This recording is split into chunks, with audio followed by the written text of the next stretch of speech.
दया, बात तो सुनो मेरी तुम। क्यों? अब भी कुछ बचा है कहने के लिए? मैं जानता हूं तुम मुझसे नाराज हो क्योंकि मैंने तुमसे झूठ बोला है, मगर जानते हो क्यों? क्योंकि उस दिन मैंने तुम्हारे चेहरे पे खुशी देखी थी और उस चेहरे पे मैं दर्द नहीं देख सकता था दया, सिर्फ इसलिए मैंने तुमसे झूठ बोला था। तुम मेरे चेहरे पे दर्द नहीं देखना चाहते थे ना, लेकिन तुमने खुशी क्यों छीन ली मेरी? हाँ? तुम जानते थे कि श्रेया से मैं अपने दिल की बात नहीं कह सकता था, मुझ में इतनी हिम्मत नहीं थी, इसलिए मैंने वो सारी बातें उस चिट्ठी में लिख दी और सोचा कि मेरा सबसे अच्छा दोस्त वो चिट्ठी श्रेया तक पहुंचाएगा। मगर इतना सब कुछ हुआ, तुमने वो चिट्ठी उसे नहीं दी। क्यों? तुमने ऐसा क्यों किया मेरे साथ? वो एक्चुअली नहीं, शायद अभिजीत तुम्हारे पास इस बात का जवाब नहीं है। मेरे जवाब की बात नहीं है दया, किसी और का जवाब है जो मैं नहीं दे सकता। किसका जवाब है? मैं नहीं बता सकता दया। अभिजीत, पहेलियों में बातें मत करो, तुम दोस्त हो ना, खुल के बात करो, खुल के बात करो। यार वो बात नहीं है, दोस्ती के लिए तो मैं अपनी जान भी दे सकता हूं। हाँ, झूठ भी बोल सकते हो। क्यों?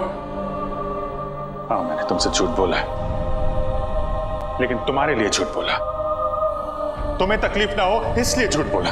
तो मुझे तकलीफ नहीं हुई? हाँ? मैं खुश हूं, मगर सिर्फ और सिर्फ तुम्हारे वजह से मैं इस तरह से खुश हूं, तुम्हारे वजह से।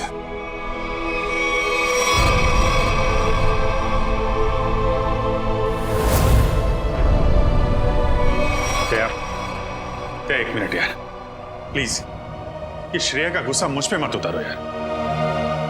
मैं गुस्सा श्रेया पे नहीं, मुझे गुस्सा तुम पे आ रहा है। क्यों?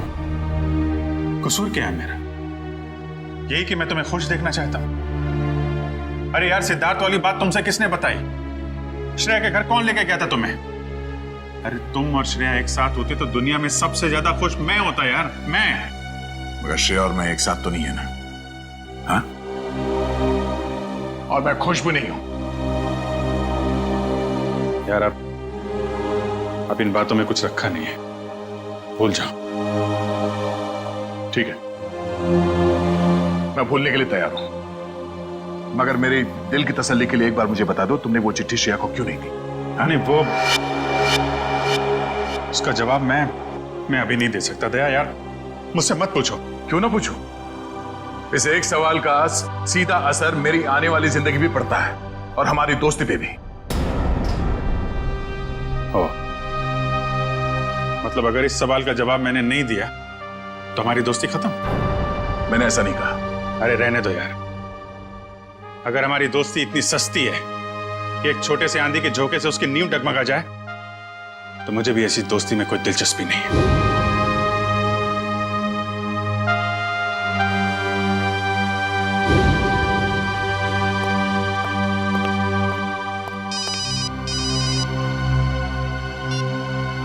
हेलो,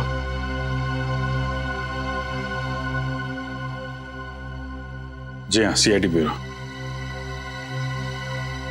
जान खतरे में? एक मिनट, कहां से बोल रहे हैं आप?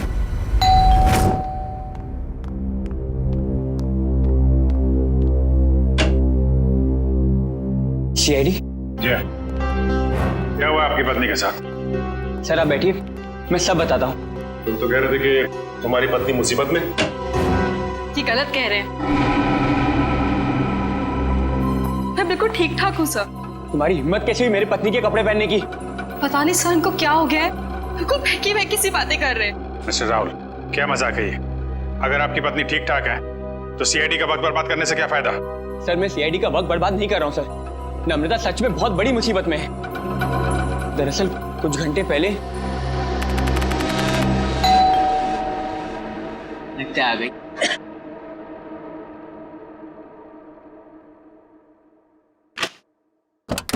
हाँ साहब, आपका नया बावर्ची साहब। अरे बॉस, लगता है आप गलत पते पे आ गए। पता भी यही है, घर भी यही है। नम्रता मैम साहब ने मुझे काम पे रखा है खाना बनाने के लिए साहब। कमाल है, नम्रता ने मुझे बताया नहीं क्यों एक नया बावर्ची रख रही है। बोलो साहब, खाने में क्या क्या बनाऊं साहब? अरे वो नम्रता आ जाएगी थोड़ी देर में, वो ही बता देगी खाने में क्या बनाना है। तब तक एक काम करो, तुम मेरे लिए एक कप चाय बना दो। ठीक है साहब। रसोई कहाँ है साहब? उस तरफ। उस तरफ।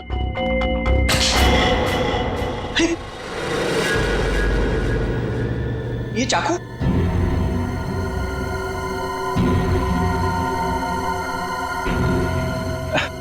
घबराइए मत साहब, इससे मैं फल काटता हूँ, भाजी काटता हूँ साहब, और मांस भी काटता हूँ साहब। ठीक ठीक, तुम जाओ चाय बना। हाँ, जाता हूँ साहब, चाय बनाता हूँ साहब। कैसे आदमी को काम पे रख दिया नम्रता ने।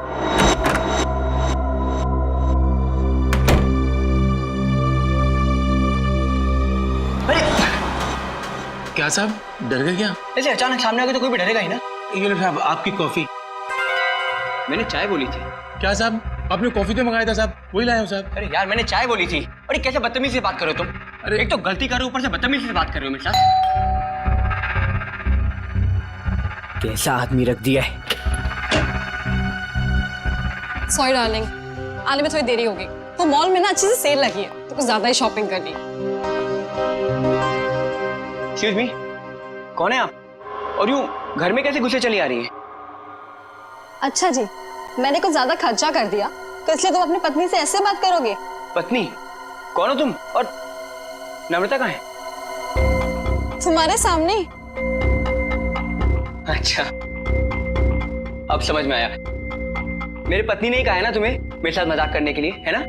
राहुल, तुम्हें क्या हो गया? क्यों बहकी बहकी बातें कर रहे हो? बहुत हो गया ये बकवास। हाँ, कहाँ है नम्रता? मैं अभी नम्रता को फोन करता हूँ।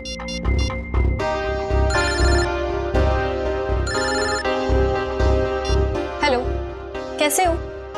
अब यकीन हो गया? बहुत हो गया ये बकवास, बहुत हो गया मजाक। कहाँ है नम्रता? बताओ मुझे, नम्रता कहाँ है? कहाँ है नम्रता? क्या किया नम्रता के साथ? राहुल, तुम ठीक तो हो? बुखार उखार तो नहीं है? छुओ मत मुझे, हाथ मत लगाना मुझे। ये तुम्हें नम्रता ने काम पे रखा था ना? हाँ साहब। कब रखा था? कल। यहाँ और बताओ, क्या यही नम्रता है? हाँ साहब, यही तो है नम्रता मैम साहब। देखो यार, वो कुछ छोटी मोटी चाय कॉफी के बहस करे तुम झूठ मत बोलो। कौन है ये? नहीं साहब, मैं सच बोल रहा हूँ, यही है नम्रता मैम साहब। सुनो बलराम, तुम ना खाने में मिर्ची थोड़ी कम डालना, साहब को तीखा पसंद नहीं है। ठीक है मैम साहब। क्या हो रहा है यार? ये कुछ तो करना पड़ेगा। क्या करूं? शेडी को फोन करता हूँ। सर, तो बहुत अच्छा होगा कि फ्रेडी सर साथ में नहीं है, वरना असली और नकली पत्नी के चक्कर में वो खुद चक्कर खा जाते। ये लीजिए साहब, आप सब लोग के लिए पानी। देखिए सर, देखिए कैसे ये दोनों भैरूपी मेरे घर में घुस आए हैं। न जाने इन्होंने मेरी पत्नी नम्रता के साथ क्या किया होगा। राहुल, मैं ही तुम्हारी नम्रता हूँ। सर आप बेकार की कहानियों पर अपना वक्त बर्बाद कर रहे हैं। मैं कल ही इनको एक अच्छे से डॉक्टर के पास लेके जाऊंगी। माफ कीजिएगा सर, जो परेशानी आपको हमारी वजह से हुई। कोई बात नहीं, अब हम लोग यहाँ आ गए हैं तो सारा मामला समझ के ही जाएंगे। मिस्टर राहुल, आपके पास क्या सबूत है कि ये आपकी पत्नी नम्रता नहीं है? सबूत? हाँ है ना सर, मेरी पत्नी की तस्वीरें मेरे फोन में। क्या वो मिस्टर राहुल? हाँ? ये कैसे हो सकता है? इसमें मेरे और मेरी पत्नी की लगभग 100 तस्वीरें थी, अब एक भी नहीं है। याद आया सर, जब मैं नहाने गया था ना तो मैंने ये फोन इस टेबल पर रखा था। जरूर इसी ने वो फोटो डिलीट की है सर, इसने। मैं कह रहा हूँ। क्या बात कर रहे हैं साहब? मैं इतना महंगा फोन कभी इस्तेमाल ही नहीं किया साहब। फोटो कैसे निकालेगा साहब? सर ये झूठ बोल रहा है सर, इसी ने फोटो डिलीट की है। एक मिनट, अगर मोबाइल में फोटो नहीं है तो फिर शादी की तस्वीरें तो होगी ना आपके शादी के एल्बम में? है ना सर, पूरा एल्बम है, मैं अभी लेकर आता हूँ।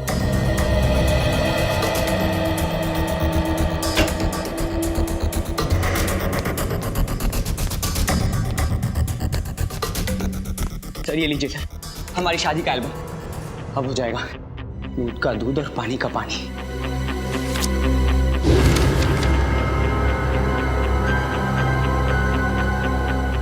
आपका कहना है कि ये आपकी बीवी नम्रता नहीं है? नहीं सर, ये मेरी पत्नी नहीं है। मेरे ख्याल से आप भी ये एल्बम देख लें तो अच्छा रहेगा।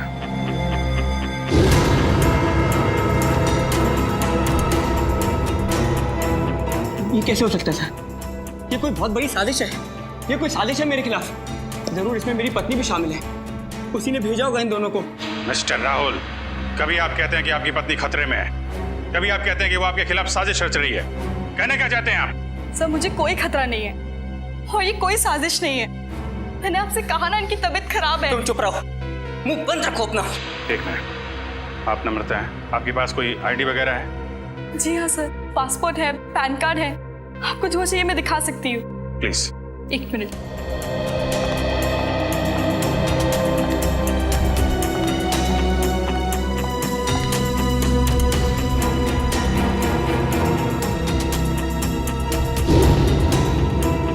नम्रता, आईडी के हिसाब से तो यही नम्रता है। सर ये भी तो हो सकता है कि इस लड़की का नाम भी नम्रता हो और इसी बात का फायदा उठाकर ये मेरी पत्नी की जगह लेना चाहती हो।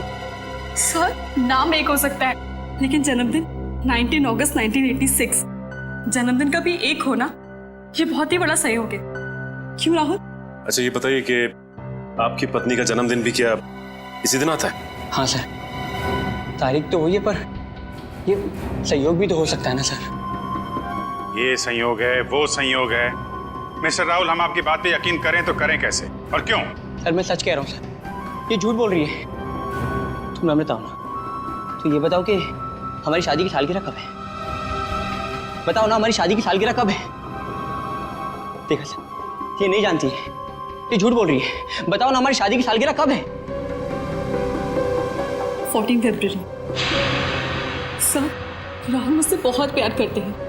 वैलेंटाइंस डे पे गोवा में हमने शादी की थी। सर ये पूरी तैयारी कर कर आई है। इसने मेरे पत्नी से सब पहले ही पूछ लिया होगा। कोई और सवाल पूछ के देखो। हाँ, ये बताओ कि तुमने चॉकलेट कहाँ छिपाई? चॉकलेट? ये चॉकलेट का क्या चक्कर है? सर मुझे डायबिटीज है पर फिर भी मुझे चॉकलेट खाना पसंद है। इससे नम्रता अक्सर मेरी लाई हुई चॉकलेट छिपा देती है, जो बात इसे नहीं पता। अगर तुम नम्रता हो तो बताओ कि तुमने चॉकलेट कहाँ छिपाई है? बताओ, तुमने चॉकलेट कहाँ छिपाई?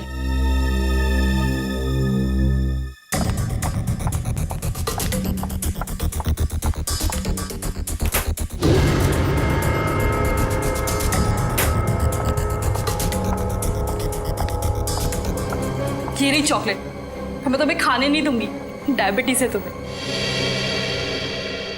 मुझे डायबिटीज नहीं है, मुझे दे दीजिए। अब क्या कहना आपको मिस्टर राहुल? सर ये लोग पूरी तैयारी कर कर आए हैं। ठीक है, एक पल के लिए हम आपकी बात मान लेते हैं, लेकिन ये आपकी पत्नी है या नहीं, इसका जवाब तो इस घर में ही मिलेगा। तलाशी लो घर की।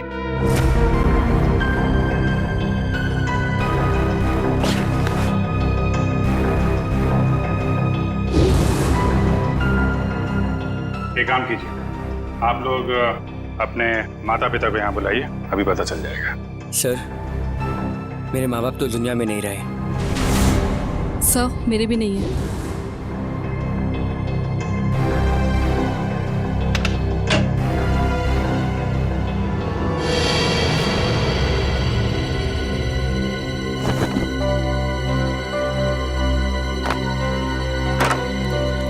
पंकज, ऐसी जगह पे ये डस्टबिन कैसे पड़ा?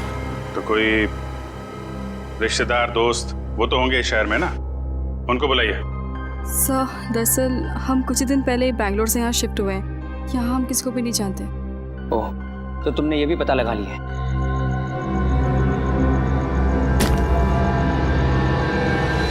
सर!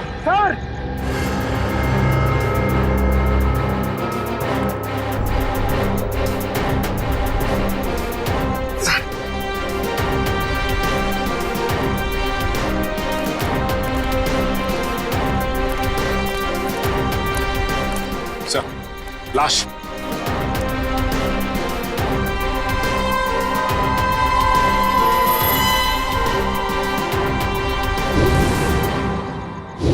सर ये लाश मेरे घर में?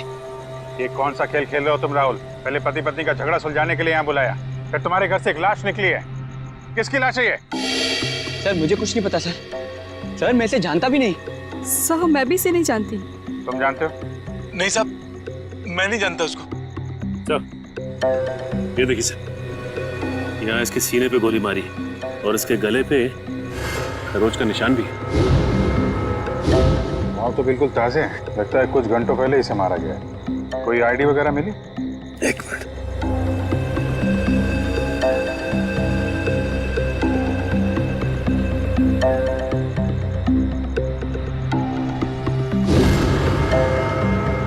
सर इसका नाम पुलकित रॉबिन है। पुलकित रॉबिन? सर मैंने इसका नाम कहीं पढ़ा है। पढ़ा है? कहाँ पढ़ा है?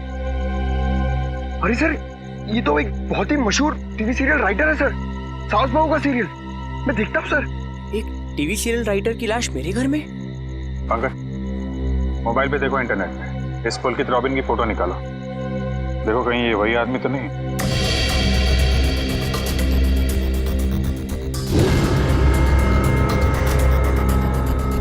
ये तो वही है सर, ये मर गया।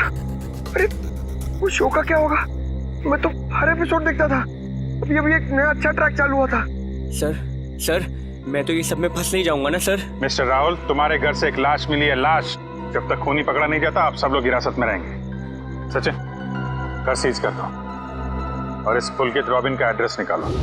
अब राधिका समीर से कहेगी दूर हो जाओ मेरी नजरों से, मैं तुम्हारी शक्ल भी नहीं देखना चाहती। समीर राधिका की नजरों से दूर हो ना हो, लेकिन हम सीआईडी वाले आपकी नजरों से दूर नहीं होने वाले। सीआईडी? और मेरे घर में?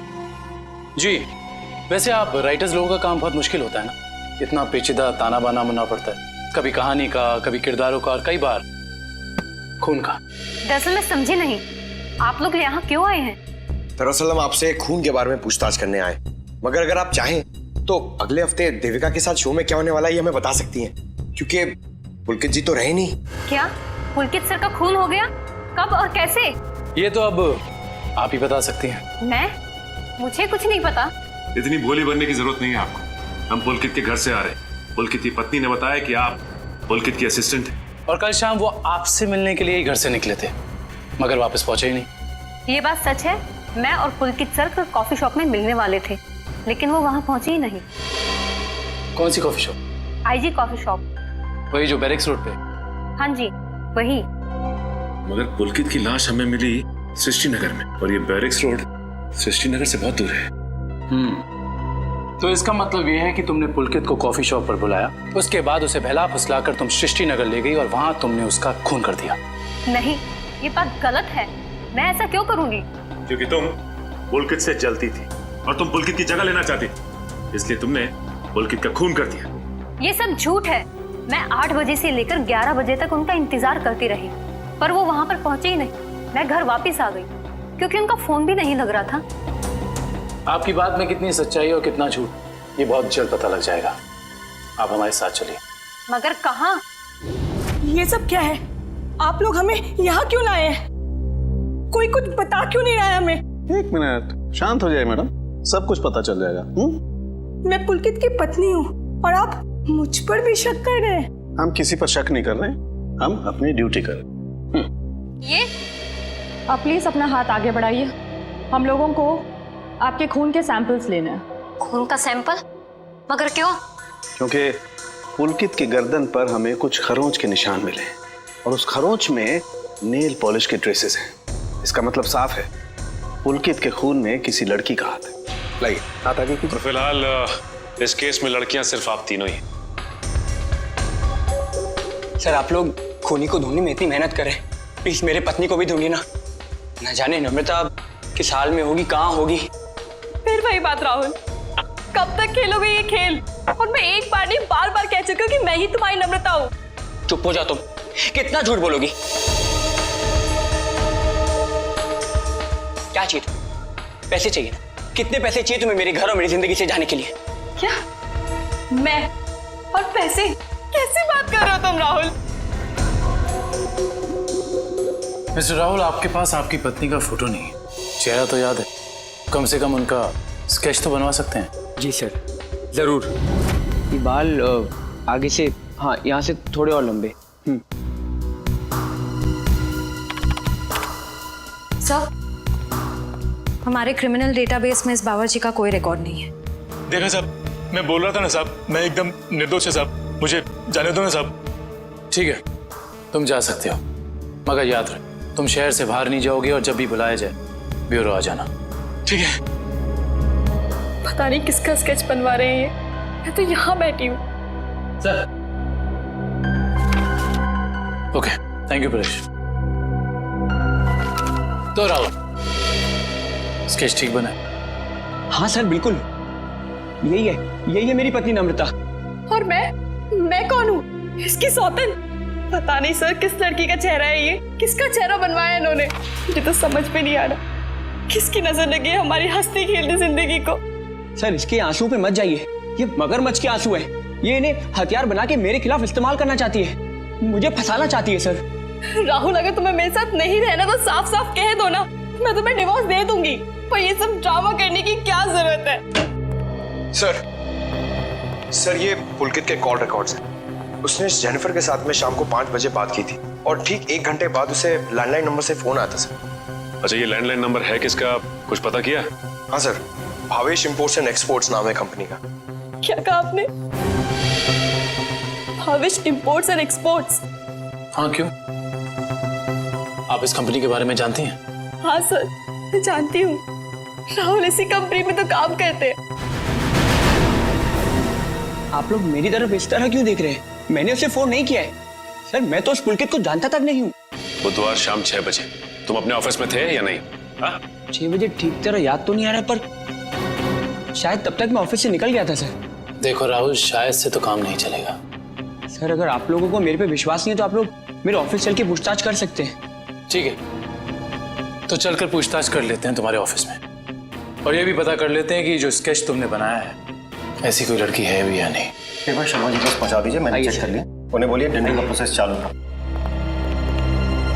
अरे राहुल, तुम यहाँ पर इस वक्त और आज ऑफिस नहीं है? और ये लोग कौन है? सर ये लोग सीआईडी से। सीआईडी? जी सर। क्या बात है, बताओ। क्या बताऊं सर, मैं एक बहुत बड़ी मुश्किल में फंस गया हूँ। कैसी मुसीबत? लाश मिली इनके घर के बैकयार्ड से। व्हाट? ये मैं क्या सुन रहा हूँ? कहीं तुम्हारा इसमें कोई हाथ तो नहीं है? नहीं सर, मेरा इसमें कोई हाथ नहीं है। मैं तो उस पुलकित रॉबिन नाम के आदमी को जानता तक नहीं जिसकी लाश मेरे घर से मिली है। मिस्टर भावेश, आप अपने जरा सारे स्टाफ को बुलाएंगे। सुमित,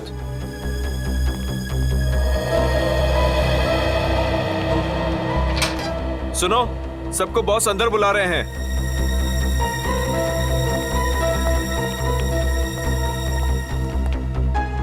इस फोटो को देखिए, ये आदमी पुलकित है जिसकी लाश हमें राहुल के घर से मिली। कोई पहचानता है इसे? जरा ध्यान से देखिए, टीवी सीरियल लिखते थे। आप इसे पहचानते हैं या इनसे जुड़े किसी आदमी को जिनका इनके साथ संबंध हो? ऐसा तो हो नहीं सकता कि आप में से कोई भी इन्हें नहीं जानता, क्योंकि आपके ऑफिस के लैंडलाइन से फोन किया गया था शाम को 6 बजे बुधवार।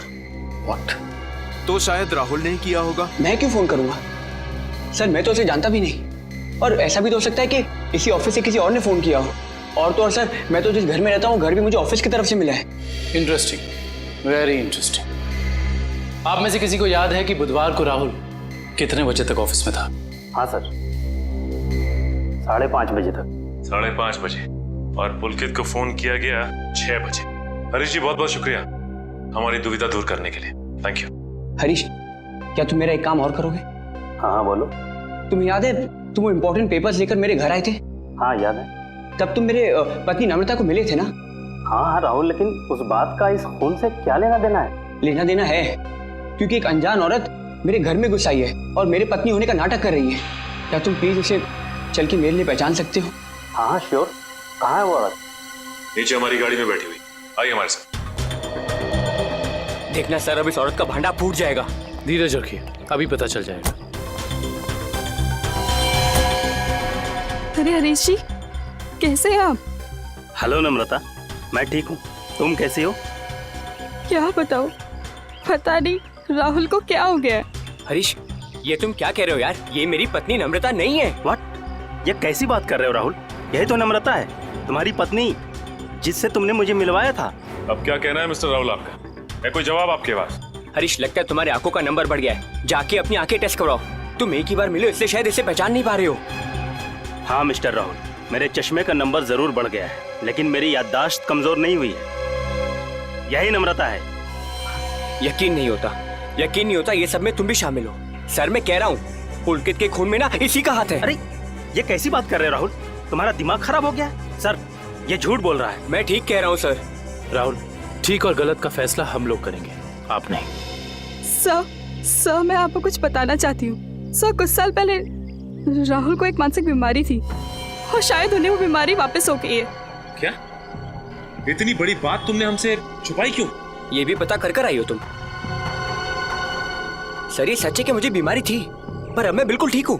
अब चाहे तो बैंगलोर में मेरे साइकियाट्रिस्ट से बात कर सकते हैं। हाँ सर, मैं भी वही कह रही हूँ। ये बिल्कुल ठीक हो गए थे, पर शायद इन्हें दोबारा दौड़ना पड़ रहा है।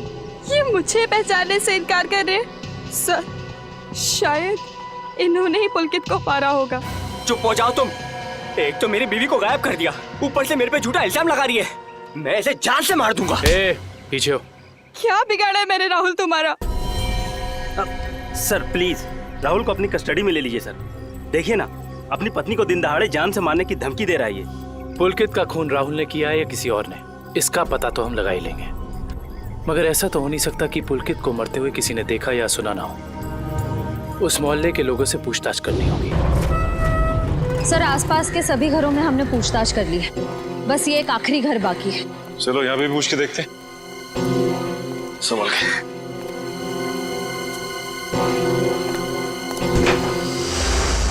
दरवाजा खुला। तो इस तरह से दरवाजा क्यों खुला छोड़ेगा? और यहाँ ये कैमरा कैसे? इधर भी। कुछ तो गड़बड़ है यहाँ पे। एक काम करते हैं, इस घर की तलाशी अच्छी तरह से लेते हैं।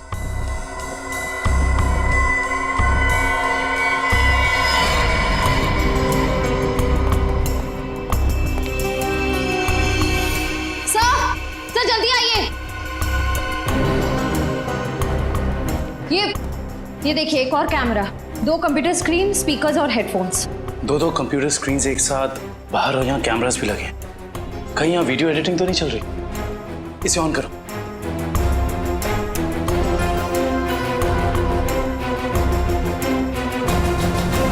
हाँ साहब, आपका नया बावर्ची साहब।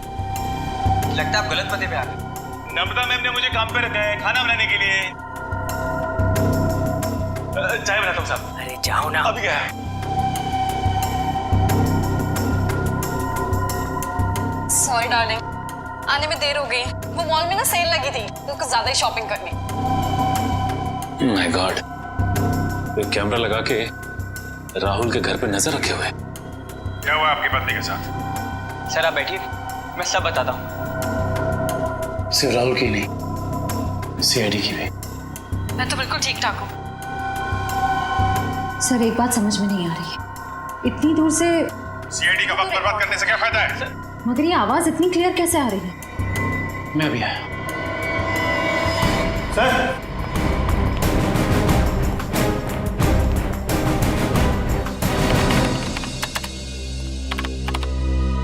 एक काम करते हैं, इस जगह को अच्छी तरह से छान मारते हैं। हो सकता है यहाँ कुछ मिल जाए। हाँ?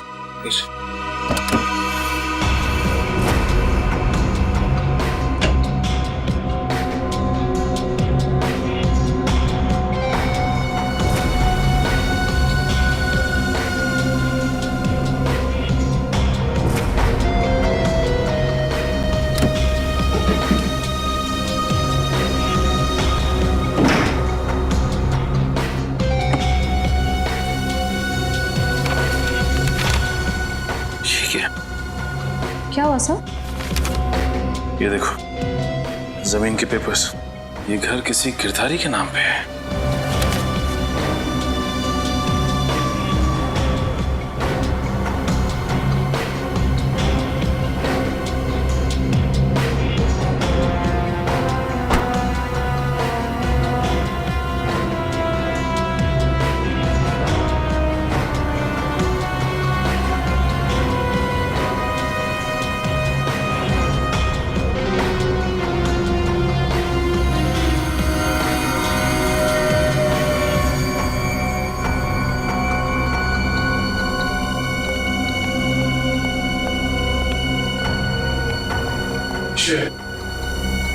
तुम्हारे सारे सवालों का जवाब ये माइक है जो मुझे राहुल के घर से मिला। स्पीकर के अंदर छुपा के रखा हुआ था। इसका मतलब गिरधारी जो राहुल के घर पर नजर रखे हुए था उसी ने माइक लगाया हमें। कौन गिरधारी? अरे दुष्यंत, ये घर के कुछ पेपर्स मिले जिसमें लिखा है कि गिरधारी इस घर का मालिक है। आप लोग सुंदर जी के मेहमान हैं? तुम कौन हो? जी मैं तो यहाँ पर किराए पर रहता हूँ, पर आप लोग कौन हैं? हम लोग सीआईडी से। सीआईडी? जी हाँ, सीआईडी। देख के लगता है कि तुम कहीं बाहर से आ रहे हो। ना सर, मैं तो अभी गोवा से आ रहा हूँ, पर आप लोग यहाँ पर सुंदर जी ने कहीं कुछ। एक मिनट, ये सुंदर कौन? सर जब मैं यहाँ से जा रहा था तो मैंने ये घर सुंदर नाम के एक अंकल को किराए पर दिया था। क्या बात, तुम खुद यहाँ पे किराए पे रहते हो और ये घर तुमने किसी को किराए पे दे दिया? सर मैंने सोचा कि गोवा जाने का खर्चा निकल आएगा सर, इसलिए। और गिरधारी जी जिनका ये घर है वो कहाँ है? सर वो तो लंदन में रहते हैं सर, साल में सिर्फ एक बार ही इंडिया आ पाते हैं। ओह, उसी का फायदा उठा रहे हो तुम? ये कंप्यूटर कैमरास तुम्हारे? नहीं सर, ये सब मेरा नहीं है सर। झूठ बोल रहे हो तुम राहुल के घर पे नजर रखे हुए थे, जासूसी कर रहे थे उस पे। जासूसी? सर मैं राहुल के ऊपर जासूसी नहीं कर रहा था सर। देखो हमने रिकॉर्डिंग देख ली है, सच सच बताओ। मैडम मैं तो कॉलेज में पढ़ता हूँ, इतनी सारी महंगी चीजें मैं कहाँ से लाऊंगा? तो फिर ये सारी की सारी चीजें किसकी है? उस आदमी की जिसे तुमने किराए पे रखा हुआ, सुंदर? सब हो सकता है सर। नंबर दो सुंदर का। सर पिछले हफ्ते गोवा में मेरा मोबाइल चोरी हो गया था तो तुम्हारे सारे नंबर्स चले गए? जी। बहुत अच्छा बहाना है। अपना मोबाइल नंबर दो। सुंदर का नंबर हम तुम्हारे मोबाइल रिकॉर्ड से निकाल लेंगे। सर सालुंके सर की डीएनए रिपोर्ट आ गई है। पुलकित के खरोचों में जो नेल पॉलिश के अंश मिले थे वो ना ही नम्रता के थे, ना ही संजना के और ना ही जेनिफर के। मतलब इस केस में कोई और औरत भी शामिल है? सर हो सकता है वो स्केच वाली औरत हो जिससे राहुल अपनी बीवी कह रहा है। हो सकता है। जब तक हमें उस औरत के बारे में कुछ पता नहीं चल जाता कुछ कह नहीं सकते। क्या हुआ, उस नेल पेंट के बारे में कुछ पता चला क्या?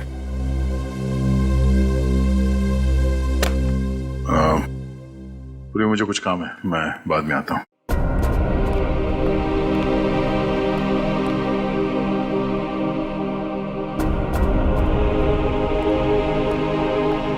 सर जतिन के फोन रिकॉर्ड्स चेक करिए। सुंदर का नंबर तो नहीं मिला, मगर किसी मनीष नाम के आदमी का नंबर मिला है। करता क्या है मनीष? सर कैमरास और रीडिंग मशीन किराए पे देता है। मनीष? इस मनीष से मिलना पड़ेगा। सर यही है वो सुंदर अंकल जिन्हें मैंने अपना घर किराए पे दिया था। कौन सुंदर? मैं मनीष हूँ। गलत बात है मनीष जी, आप इतने महंगे कैमरा इक्विपमेंट्स ऐसे ही खुले घर में छोड़ा है। इन्हें तो अरेस्ट करना होगा। बिल्कुल।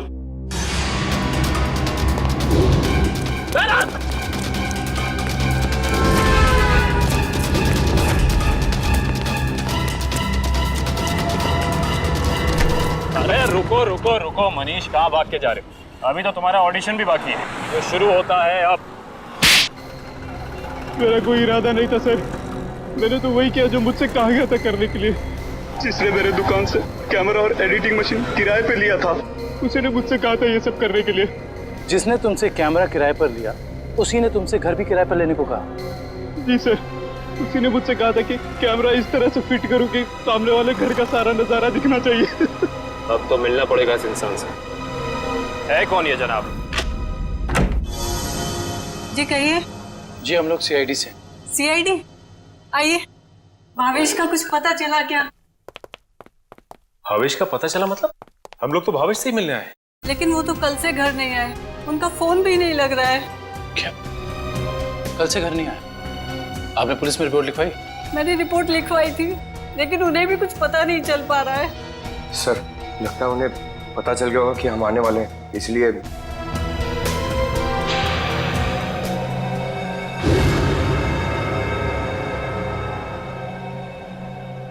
एक मिनट, क्या ये आपके पति भावेश है?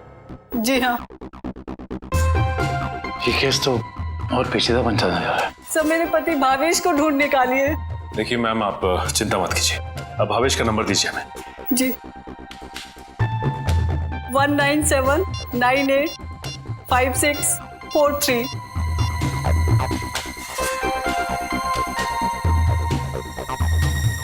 भावेश के फोन तो ऑफ आ रहा है। पंकज, भावेश के फोन के IMEI नंबर से पता करो कि उसका मोबाइल इस वक्त कहाँ है।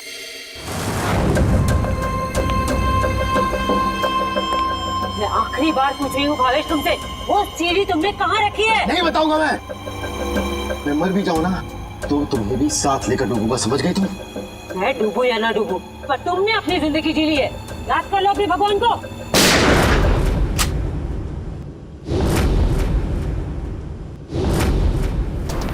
बस मुन्नी दुरेली, बहुत मचा रही आतंक।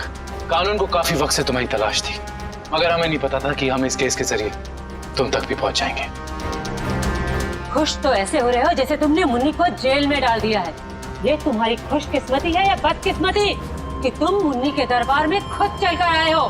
देख क्या रहे हो, खून दो इनको।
मुझे भावेश ने नम्रता को अगवा करने के लिए कहा था।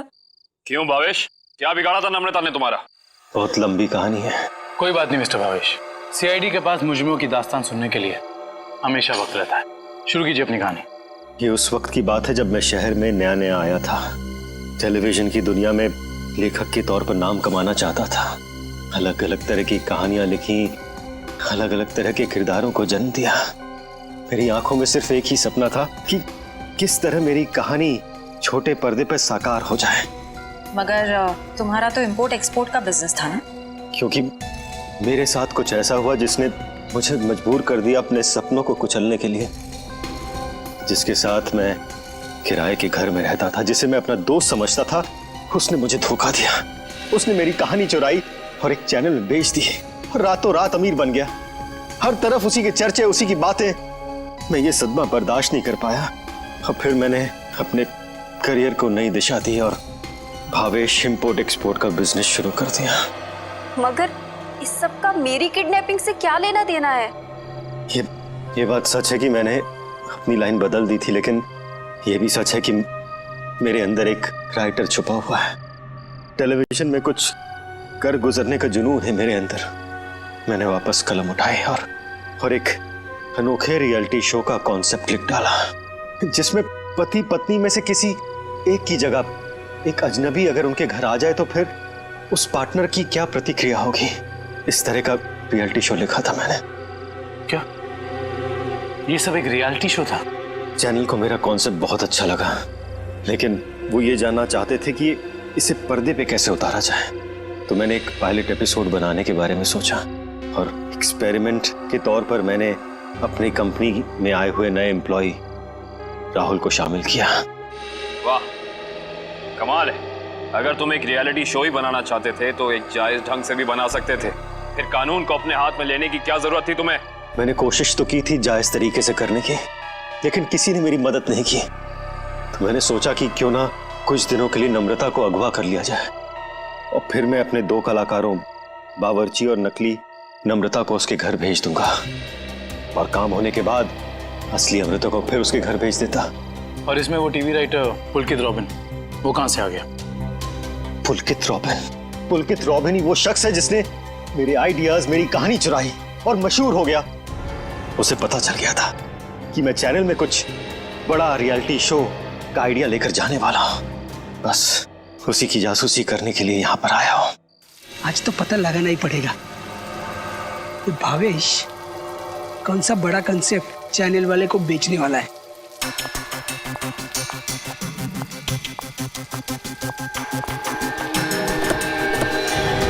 चल गाड़ी में बैठ। मानो तुम, मैं नहीं जाऊंगी। गाड़ी में बैठी गोली मारो। छोड़ो मुझे। ऐसा आवाज नहीं होगी। क्या कर रहे हैं तुम लोग? छोड़ो उसको। क्या कर रहे हैं तुम लोग? छोड़ो। बेवजह मारा गया। अब तू भी यही चाहती है? बैठ। छोड़ दो मुझे। मैं इसको लेकर जाती हूँ, तुम इसको ठिकाने लगाओ। प्लीज घर पहुंचकर जब मैं मेरे लगे हुए कैमरा की फुटेज देख रहा था, तब मैंने देखा कि इस मुन्नी ने पुलकित का खून कर दिया है और मेरे बने बनाए प्लान को चौपट कर दिया। मैं उसे मारना नहीं चाहती थी, वो खुद बीच में आ गया था। और जब आप लोग मेरे ऑफिस आए तब आप लोगों को देखते ही मैं समझ गया कि अब सीआईडी से बचना नामुमकिन है। मैं बहुत घबरा गया था और उसी घबराहट में मैं यहाँ मुन्नी से मिलने आ गया। मुन्नी, तुमने मुझे फंसा दिया। पता है सीआईडी मेरे ऑफिस तक चली आई। एक तो पुलकित को मारा, ऊपर से उसकी लाश मेरे घर में छुपा दी। बोला था ना सेठ, लड़का लोगों को नहीं पता था कि तुम्हारा घर राहुल की कंपनी में आता है। अरे मैंने तुम्हें सिर्फ किडनैप करने के लिए कहा था, वो भी कुछ दिनों के लिए, पर तुमने पूरा रायता फैला दिया। याद रखना मुन्नी, अगर सीआईडी ने मुझे गिरफ्तार किया ना तो मैं तुम्हारी सारी पोल खोल दूंगा। बता कहाँ रखा है? बोल। नहीं बताऊंगा। नहीं, इसको भी बांध दे। मुन्नी ठीक नहीं कर रही हो। तो वो टेप कहाँ है जिसमें मुन्नी की रिकॉर्डिंग थी? मेरे मैनेजर हरीश के पास। सिर्फ वही एक शख्स था जिसे मेरे रियलिटी शो के आइडिया के बारे में पता था। और वो माइक, वो कब लगाया राहुल के स्पीकर में? वो स्पीकर राहुल का नहीं था, वो स्पीकर भी गिफ्ट के तौर पर मैंने राहुल के घर भिजवाया था। जब हरीश उसके घर फाइल लेकर गया तो उसी के साथ मैंने स्पीकर भिजवा दिया था। लेकिन आपने हमारे विश्वास के साथ खिलवाड़ किया है भावेश जी। मुझे माफ कर दीजिए, मैं तो बस ये सोच रहा था कि टेलीविजन में मुझे नाम कमाने का इससे अच्छा मौका नहीं मिलेगा, बस इसीलिए मैंने ये सब कुछ किया। मुन्नी को तो फांसी होएगी, तुम्हारा जुर्म भी कुछ कम नहीं है भावेश। बिल्कुल, क्योंकि मिस्टर भावेश आपने एक किडनैपिंग करवाई और उस दौरान एक आदमी का खून हुआ है। आपके भविष्य का फैसला तो अब अदालत करेगी। सर क्या हुआ है? आप लोग मुझे बता क्यों नहीं रहे? जरा रुको, अभी पता चल जाएगा।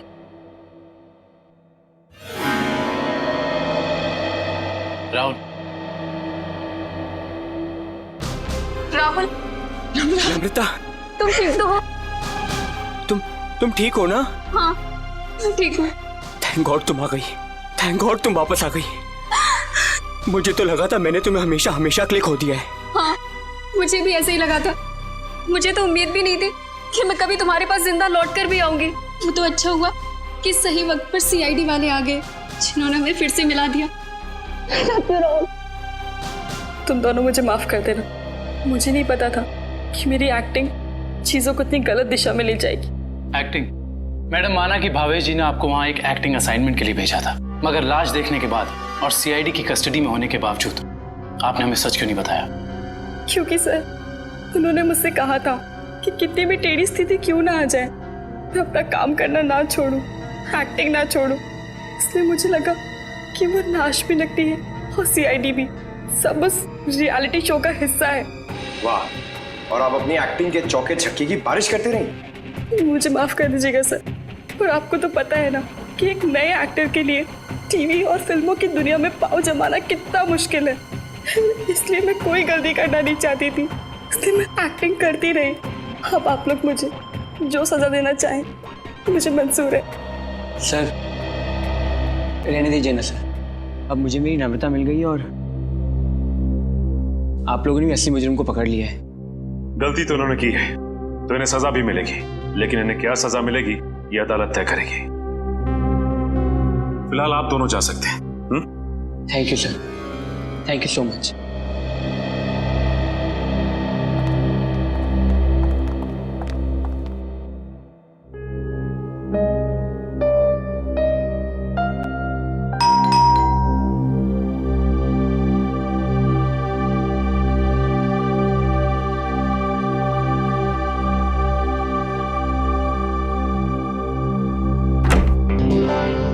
तारिका, आवा, अच्छा हुआ तुम आ गई। सब ठीक है ना अभिजीत? नहीं, इस वक्त बुलाया इसलिए पूछ रही थी। नहीं, वो एक्चुअली मुझे तुमसे कुछ जरूरी बात करनी थी। कितने परेशान लग रहे हो, क्या बात है? एक्चुअली समझ नहीं पा रहा हूँ मैं तुमसे कैसे बताऊं। मैं समझ गई, दया के बारे में ना? मैं जानता हूँ ये सुनकर तुम्हें बहुत धक्का लगेगा और इससे पहले मेरी हिम्मत जवाब दे जाए, मैं तारिका, जब एसीपी साहब यहाँ वापस आएंगे तो मैं उनसे कहने वाला हूँ वो मेरा ट्रांसफर कर दे। क्या? ट्रांसफर? आई एम सॉरी तारिका, मैं और बर्दाश्त नहीं कर सकता। मेरे और दया के बीच में जो कुछ चल रहा है, मैं अभिजीत, लेकिन दया तो तुम्हारा दोस्त है ना? हाँ, लेकिन अब दोस्ती रही कहाँ? अरे ऐसे क्या, दोस्तों के बीच में तो ऐसा होता रहता है, ऐसी छोटी मोटी गलतफहमी, ऐसे झगड़े। इसका मतलब ये थोड़ी कि एक दोस्त ऐसे मुंह मोड़ के निकल जाए। तारिका, मैं जान दे सकता हूं मैं उसके लिए, वो बात नहीं है, लेकिन ये सब मैंने सपने में भी नहीं सोचा था कि हमारी दोस्ती इस मुकाम तक पहुंच जाएगी। मैंने फैसला कर लिया है, मैं यहां से चला जाऊंगा। For more updates, subscribe to our channel, click the show links and enjoy watching the videos.